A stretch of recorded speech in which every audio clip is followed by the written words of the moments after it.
There are people in love with an idea of who God is, but they don't really know who He is.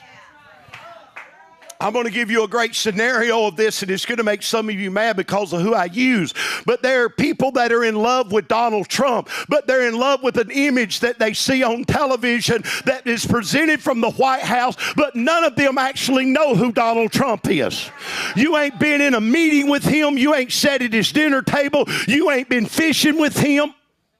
You ain't played a round of golf with him. That means you don't really know him. There are people that go to meetings about God, but they don't know who God is.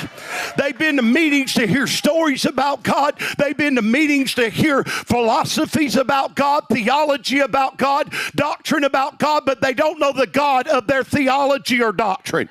Somebody say, I got to walk with him.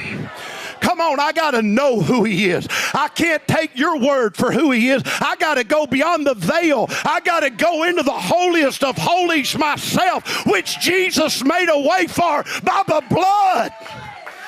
That I know who he is. My God, I'm communing with the Holy Spirit. Woo!